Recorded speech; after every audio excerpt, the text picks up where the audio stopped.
Olá pessoal, novamente estamos aqui para mais uma videoaula, sempre com um tema bastante interessante, muito importante da história. Hoje nós vamos tratar de aspectos culturais dos astecas e dos incas, duas grandes civilizações, né, que povoavam aqui a região, o continente americano, quando da chegada dos primeiros colonizadores. No caso dos colonizadores espanhóis, que foram eles que colonizaram, que povoaram, né, essa área. Então, os astecas, nós conseguimos localizá-los ali na região da América Central, do México, e os incas ali na região da América do Sul, região da Cordilheira dos Andes. E nessa aula nós vamos estar falando aí dos aspectos principais, pelo menos aspectos culturais dessas duas grandes civilizações, desses dois grandes povos, grandes impérios. Olha só, iniciando, falando aqui um pouco sobre a cultura asteca, como que nós temos acesso, como nós conhecemos algo sobre a parte cultural dos astecas? Elas nos vêm através de muitas pesquisas, tanto de historiadores, quanto daquelas ciências que auxiliam a história, como no caso os arqueólogos, principalmente, pessoas que estudam, né, fontes históricas relacionadas a povos antigos. Então, quando nós falamos de cultura asteca, é importante destacarmos uma parte muito importante aqui, os códices, né? Códices nada mais eram do que escritos no caso, naquele período, escritos hieróglifos, e que utilizavam muitas figuras e muitos símbolos para falar ali do cotidiano, do dia a dia, da vida social, da vida econômica de determinado povo, determinada civilização. No caso, os astecas utilizavam esses tipos de escritos, dos quais muitos foram perdidos após a colonização espanhola naquela região, mas também conseguiram se preservar alguns, dos quais nós tiramos informações hoje sobre a questão cultural daqueles povos. Um códice muito importante quando nós falamos em astecas era o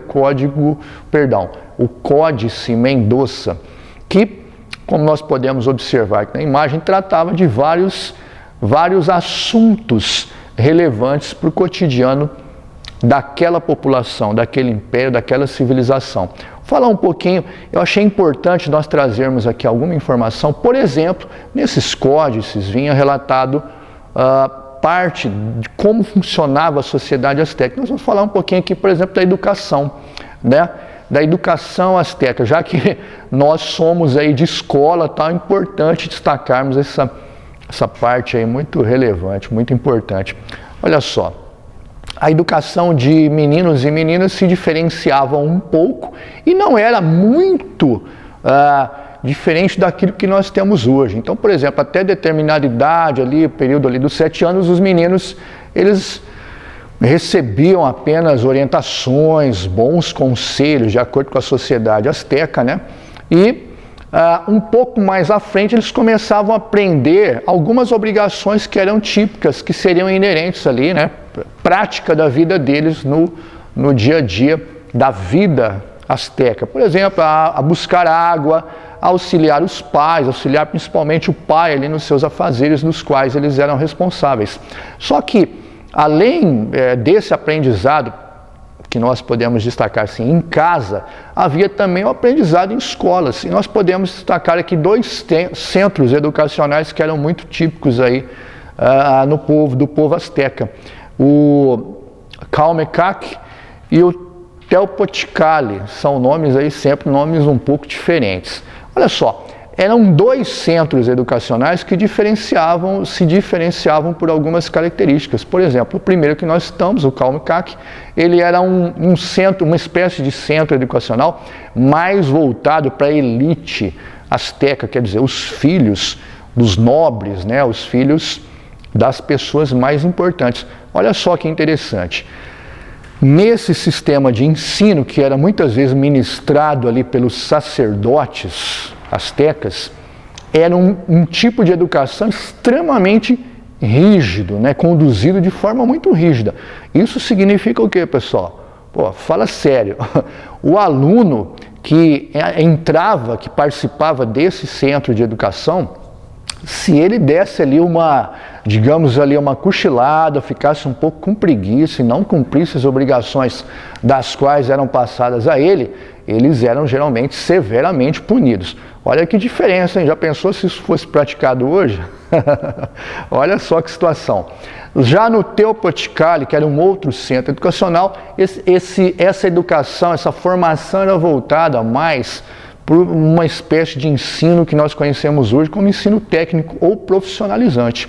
Então, entravam-se os filhos, geralmente das pessoas de uma classe social dos astecas um pouco mais baixa, e eles aprendiam ali principalmente a desenvolverem ali a parte do comércio e também algumas orientações militares, já que essa sociedade ela era muito voltada para a questão da guerra e do militarismo, tá? Então, parte educacional aí na cultura asteca aí, muito interessante.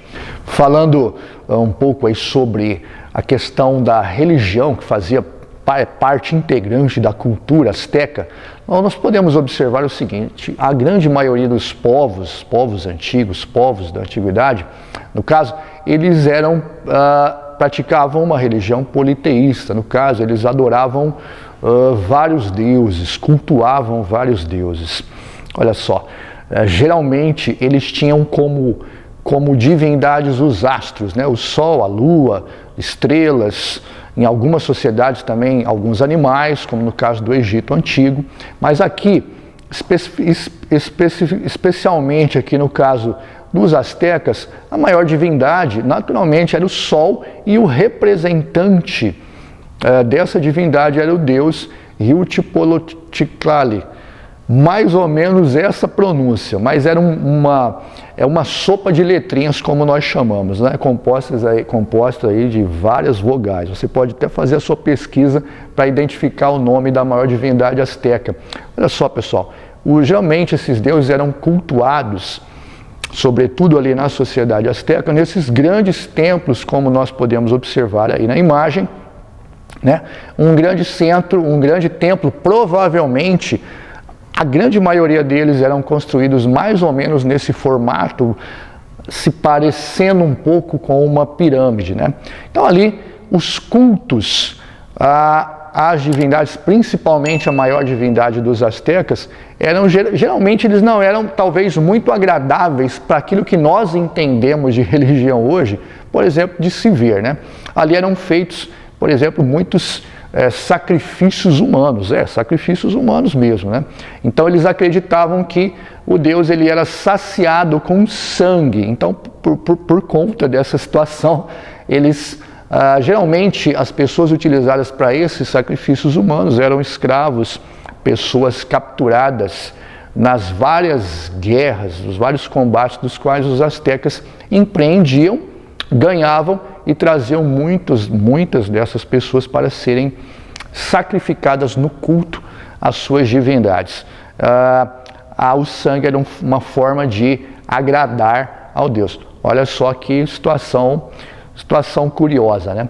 Falando um pouquinho da religião, é uma coisa que caminha muito junto, ali no caso, o desenvolvimento de calendários muito precisos. No caso, os astecas eles tinham um conhecimento da astronomia muito profundo. Então eles desenvolviam calendários solares, por exemplo, praticamente com a mesma quantidade de dias anuais das quais nós temos hoje no nosso calendário que nós utilizamos, 365 dias.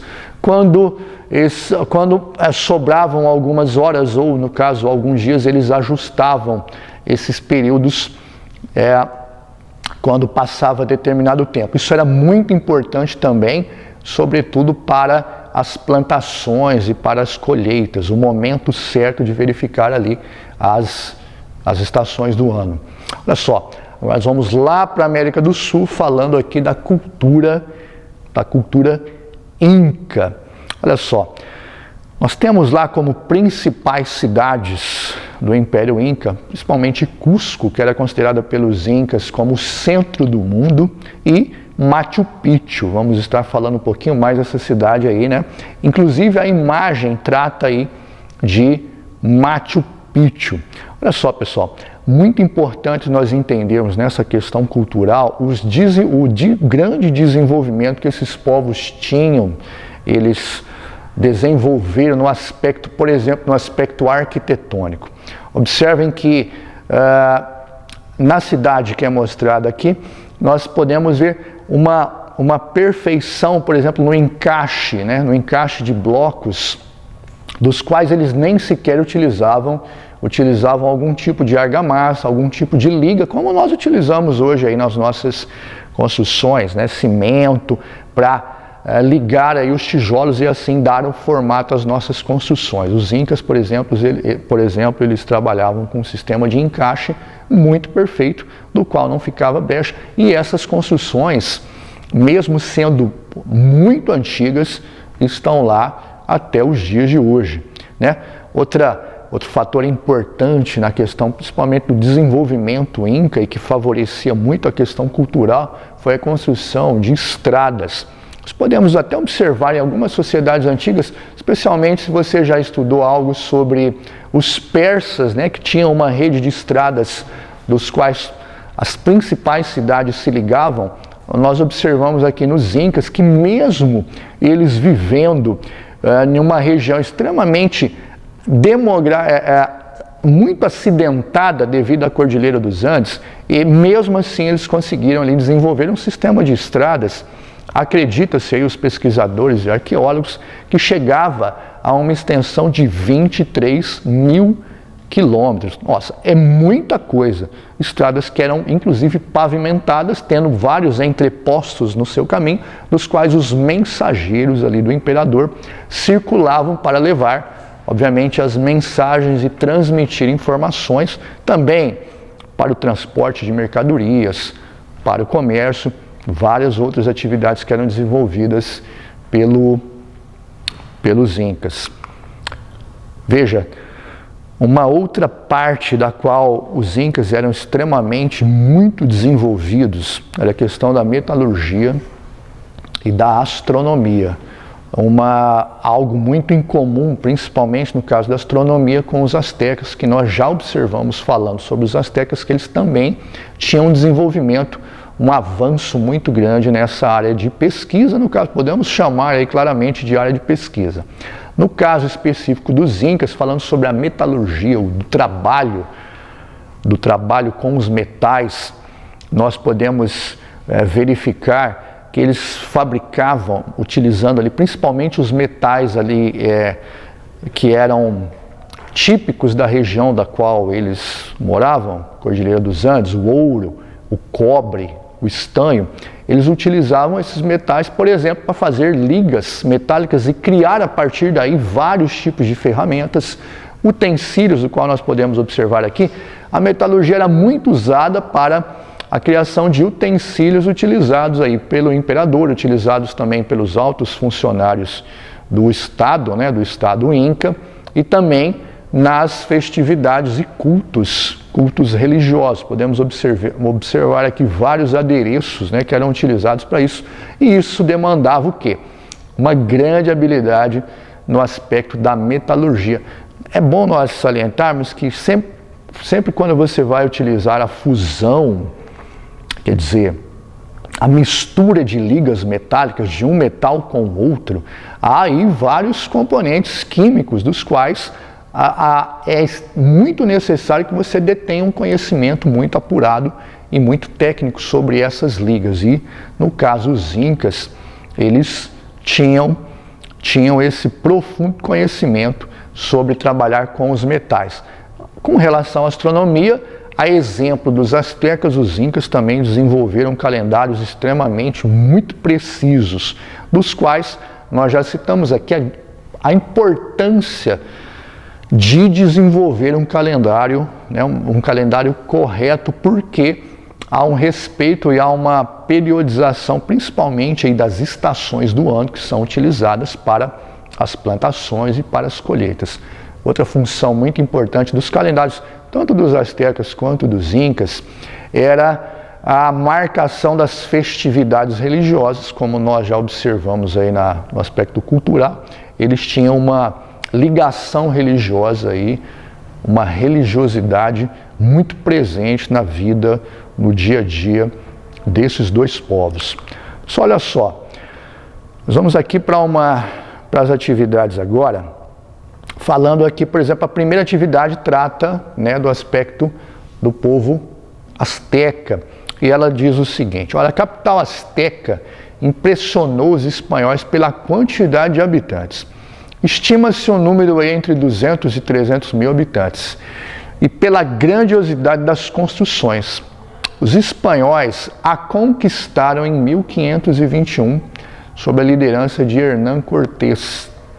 Nós estamos falando de, dois pontinhos, vamos ali falarmos aí sobre a grande cidade, a grande capital do Império Azteca. Temos algumas opções aqui, né? Teotihuacan, Calpulli, Tenochtitlan ou Yucatán. Olha, nós falamos, inclusive mostramos aqui uma imagem, né, simbolizando aí essa cidade, a grande capital azteca. Eu vou deixar essa resposta para você. Tenho certeza que você vai acertar, beleza? Olha só, agora é uma atividade sobre a civilização, o aspecto cultural da civilização Inca. Olha só, pessoal, o enunciado diz o seguinte: no ano de 2001, Alejandro Toledo tornou-se o primeiro peruano com ascendência indígena a assumir a presidência da República do seu país. A cerimônia de posse foi em Machu Picchu, foi marcada por rituais e símbolos do Império Inca. A respeito dos Incas, é correto afirmarmos: eles eram monoteístas antes da chegada dos espanhóis à América e chegaram a associá-los ao seu deus Viracocha. Olha só, nós aprendemos aqui, nos parece que foi exatamente o contrário, né? Na sociedade Inca, havia uma clara separação entre política e religião, de tal modo que o seu governante, o Inca, não era atribuído nenhum tipo de caráter divino. Será, pessoal? Nos pareceu que quando nós falamos das duas sociedades, tanto a Azteca quanto a Inca, a religião era algo muito presente no cotidiano e, sobretudo, né, ela se fundia, ela se misturava muito aí com a questão política dos dois povos, ok? Olha só, a alternativa C, Cusco, além do principal núcleo político do Império, fundado em torno do século XIII, era considerado pelos Incas o centro do mundo, o lugar mais sagrado da Terra. Me parece que nós até destacamos aqui um tempo, né, para falarmos aí sobre os dois grandes centros urbanos dos Incas, e com certeza nos parece que o mais importante, né? Pensa aí com você. E a D, a última alternativa, a metalurgia para a produção de armas, adornos e ferramentas era a base da economia do Império. Olha, nós podemos observar aí, nos parece que não, né? Porque tanto na base econômica dos astecas como na base econômica dos incas, nos parece que essa base ela era mais voltada para a questão aí da agricultura, né? Pessoal, olha só, foi um grande prazer estar com vocês mais uma vez nessa videoaula, tratando de um assunto tão interessante, né, tão legal quanto esse. Então fica para vocês aqui o meu abraço, né, fiquem bem e até a próxima videoaula.